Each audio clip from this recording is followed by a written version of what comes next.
another episode of Glenny's Gibberish. We're gonna do a review about the Starfield DLC, Shattered Space DLC. It came out when? The 30th of last September. Yeah, that's the date. Remember it. So it's been what, 10 to 11 days? It's been some days. I went through it. I blasted through it. I finished it, and I have thoughts about it, I guess. That's why we're here. Is it good or not, you know? We'll get there. We should start with Starfield, right? What was the case with Starfield? They're a good game. It's a good game. Good game, in my opinion. Was it overrated? What was the problem with Starfield in the first place, right? It was coming out. Bethesda has made great games that we love and enjoy. Elder Scrolls Fallout, absolute huge successes here and there. Of course, there's few hit or misses here or there. We don't need to talk about Fallout 76, but I think it's gotten better over the time. But Starfield, right? We were very overhyped for it and over prepped for it, and they boosted that game up. Before it came out, they boosted that game up pretty heavily, right? And made it seem like it was going to be a new era for Bethesda games. A whole different style of game. They had a new engine. They were really talking up that game to be something else, right? And it came out, and everyone seemed really excited, and yada yada. And I got it. I was really excited. I had never super dived into Elder Scrolls or Fallout as much as other people surely did. So I was ready to dive into Starfield, Bethesda's new IP game, right? So I got it when it came out, and I played it, and after a little while, you get past the new little bells and whistles. The new engine's great. It runs great in my opinion. Of course, there are a few little bugs here and there, as Bethesda always delivers, but not as much as the old engine. The new engine looks great. It runs great. And the bad stuff first, right? We all kind of realized that it was just another Bethesda game. But that shouldn't be a bad thing. Yes, it was overhyped, it was over-delivered, and it was under-delivered, overhyped. That's the words, right? And, it kind of got bashed that it wasn't anything special. But it's a Bethesda game that we love. Like, and Elder Scrolls, Fallout, it's the same game every time. We know what we're going to get, and we should have known better maybe with Starfield that it was just going to be Elder Scrolls in space, or Fallout in space, It's the same formula. But that's not bad. We love those games. They're great. And if you spent the time playing Starfield, I finally got back into it before the DLC came out and finished it up and then played through the DLC. I didn't hate any of it. I loved all of it. The storylines, the quest lines throughout the main story and the side quests are fantastic. The shipbuilding and outpost building, if that's your jam, that is pretty hefty looking. It's not my personality, but I see the potential there of making your own ship and all that stuff. Really cool stuff in the game. The companions are fabulous. There's loads of them. The worlds and stuff, that's a little different in my opinion. There's loads of solar systems you can go to, and some of them seem pointless, right? I remember I would go to some, and even an entire solar system was just basically there for resources. There wasn't anything on the planet. Yes, you could land on the planet, and there would be little outposts or whatever, but there were no quests on the planet. Or there's entire solar systems where there's either one planet or 4 planets. There's not a single quest line in that solar system that I found. I didn't dive heavily into it. I spent about a little over 3 days, 75-ish hours on the main game, and then I spent a good, probably another day's worth. I had over 4 days of playtime after I finished the DLC. So I spent a lot of time. I got all the achievements in the DLC, apart from building these grenades that you were supposed to build, because I couldn't find the parts for them. But we'll get that. But Starfield in general, still, there were planets that I didn't like. It was too big of a game. The stuff that was in the game, the quest lines that were in the game, fabulous. The gunplay, in my opinion, great. I love all the guns. I love the style of guns. I love the quests. Even down to some of the smaller side quests. There's some amazing, really, really cool quest lines out there. There's a planet full of clones of old historical figures. That was super cool. There's this quest line where there's like two realities battling each other and you get to pick one. Really cool stuff. And the engine runs great. And the dialogue in the game is outstanding. The amount of spoken dialogue in this game is really a testament to game design, and really one of the coolest things in the latest new gen of games right now. The amount of voice dialogue is exceptional in my opinion, and definitely in Starfield the amount of spoken dialogue is almost every single word in the game is like spoken, apart from little data pads. Like even half the data pads are actually audio logs. But I'm amazed by the amount of spoken dialogue in the game, and that really adds to it, in my opinion. And it was really cool that you could like hear rumors of like little citizens talking around in town, and then that would start a quest, you know, like they'd be like, I heard there was a giant monster on this planet, and you could actually go and that would start a quest for you. It's a Bethesda game. I mean, we love them. They're great. And Starfield was no different. It was definitely overhyped and was kind of leaning towards it being something completely different than what it was. So we were kind of all getting uppity about it. But it wasn't, and it was still just a Bethesda game. But those games are great. We love them. We love Elder Scrolls. We love Fallouts. Starfield is no different if you give it a chance, I believe. And honestly, the small downsides in the game of kind of like having to fly from spaceship to space. The traveling system isn't really the greatest. It's mainly you end up just fast traveling everywhere. There's not enough like spacey combat stuff in my opinion. That was kind of like the lowest end of the spectrum. But other than those little downsides, everything else was an improvement from Skyrim, Fallout 76, Fallout 4, whatever game was previous to them. And the new engine, like I said, it does look a lot better, it runs a lot smoother, and it's great. Starfield itself, I'd have to give like a solid 4 out of 5, honestly. There's not much downside to it. Yes, it was overhyped and underdelivered to the degree, but at the end of the day, it was still an amazing Bethesda game. So now, almost a year later, the Shattered Space DLC came out, and that is the main jiffy of why we're here. What can I say? It was DLC in a what do we consider DLC, right? For this game, the Shattered Space DLC creates a whole new solar system for you to go to, and a new planet for you to go to, which, luckily enough for me, the companion I picked to choose to be with and spend the most time with was the, what's her name, Andrasia character, and her home planet was this planet that, like, you couldn't go back to after you leave, and no one knew where it was. Well, that's the planet of the DLC.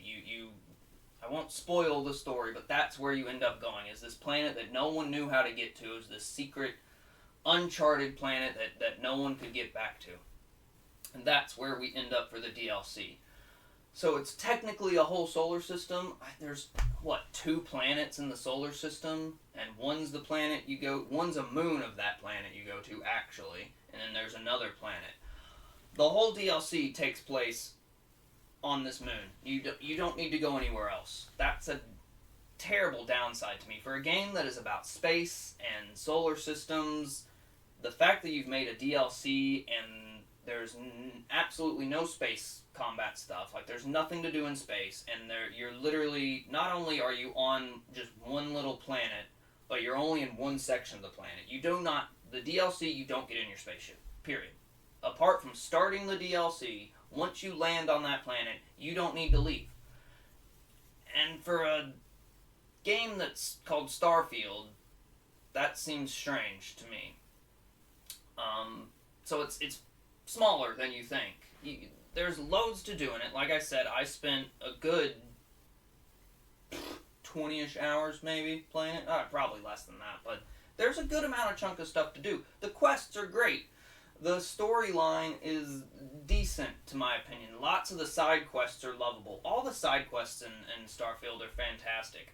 The main actual storyline is a little lacking. I knew the story from my kind of companion character because I ended up, like, getting romantically involved with her, so you get a lot more deeper story about her character, which harkens back to her childhood and her origins and this planet that she's from and her religion. They follow this giant snake in the space sky or whatever. So I knew a little bit more going into the DLC, and you dive into that with the main story about the religion of this great serpent. And so I was kind of a little more interested in the story than probably some would be, maybe, if you definitely didn't know anything about the group that DLC is about. But even then, it was like a little lacking. I'm not bashing the writing, I'm not bashing the actual quests. They're fabulous. It plays great. It plays exactly like Bethesda. However, there's nothing new, technically. With the DLC, I kind of expected something bigger and newer. There's no new, there's new spaceships you can buy from these guys, but it's not like new space parts. There's not a new space gun to put on your ship or something. The weapons in the DLC, I came across 3 different weapons that were new. One was a sword, compared to the dagger version that's already in the game. One was a Gatling gun that shot lasers instead of just a normal Gatling gun that's in the game. And one was like a laser pulsed blob rifle. That's all I found, honestly. Found loads of them. That was the big thing, was the guns were heavily focused on the energy beam weapons. And I had one before I went into the DLC. I had one that was really great. And throughout the entire DLC, I never found any new upgraded equipment. Bethesda gave us a suit of armor that was a full suit. It was like the helmet, backpack, and suit all in one. And it's great. It's fabulous. You don't need to get rid of it. Period. It's great. I never found another suit of armor or backpack or helmet that trumped that suit that I had, There's my Trump impersonation. That's all I got for you. Weapons. I didn't find a single weapon until literally the very last quest of the main mission. The final boss dropped a weapon that was better than one I had. And I think there was a shotgun in there that was better than I had. A laser rifle and a shotgun. But the whole DLC, I used this weapon that I had and killed everyone with it. So, the small content in the game wasn't great. And the main story kind of was a little sluggish all the way till the very final quest, and then some crazy events happened at the very end of the quest that kind of shocked me and threw me for a loop of well, this came out of nowhere, just to spice it up a bit. The writing's great though, the action's great, the new planet looks amazing, the sky is really cool, it's got a cool purple, orangey, pinky Aurora Borealis going through the whole jam, steamed hams in the background. It looks great, it plays great, it's just more Starfield, which isn't a bad thing, because Starfield's great. But there's nothing really new and improved about it, or there's nothing grand and shocking. Yes, there's a new planet you can go to, and a new solar system, but it's one section, I never went to the other planet. I don't know if there's anything there. I literally, you spend your whole time in one section. It's a large section. There's a main city hub and outlying areas you go to, and there's more to explore outwards and stuff, but it's kind of useless, Some of it leads to some small side quests that are really cool. Like I said, all the quests are cool and all that. But, however, that's what I gotta say. If I have to give it a star rating, honestly, 3 out of 5 stars for the DLC. It's more Starfield. You can't beat it. I played it, I beat it in a week, I loved it. I did enjoy it. There was never a point where I hated the DLC or disagreed with anything that the DLC did, apart from one thing, which I'm going to get to. But overall, it was just more Starfield. You know, as a DLC, I maybe wanted something bigger and more. Definitely in a Starfield game that should be about space exploration and planets being uncovered. Why did I never go to the other planet in the solar system? There was no space content, period. Yeah, I felt like there should have been a little bit more, but there wasn't. It was just boots on the ground. Here's a little story about the Great Serpent, and we're all in trouble. Yeah, you know, it's not special enough. Not saying that the content of that stuff was bad. It was great, but it wasn't. You know, you get what I'm saying? Like the actual writing and the quests and the characters and all that were really cool in my opinion, but altogether it was just too small.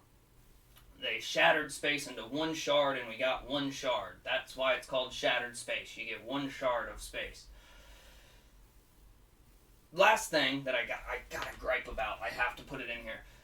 Before the DLC came out, they gave us this little Mars moon rover car that we could drive in that, thank the Lord himself, it has a vertical booster that you can boost straight up into the sky with. Because this DLC was not created with that ever being intended, I don't think. The entire planet is this mountainous region that has these little canyon mountain paths that you have to walk through to get to your quest objectives. There's lots of buildings on tops of mountains and plateaus, and all the pathways are these little pathways that you can walk through, that car doesn't fit through.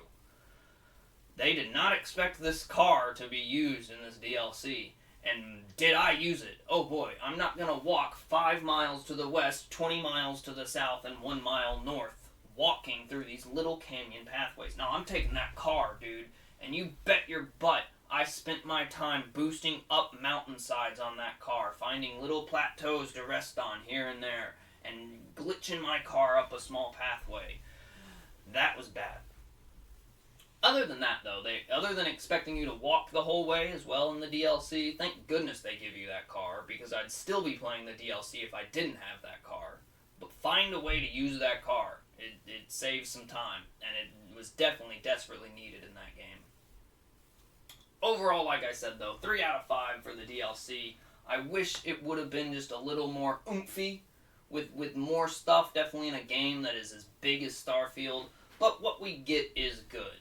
It's more Starfield. Starfield has been great, in my opinion, and hopefully they continue to push with it and give us some more bigger stuff. But it was just a small DLC, in my opinion. Yet again, maybe a little overhyped. They're overhyping Starfield a bit too much. Let's slow our roll on Starfield. It's great, fabulous, 4 out of 5 game, 3 out of 5 DLC. That's what I got for you. I won't make this longer. There we go. Play it or not. It's up to you.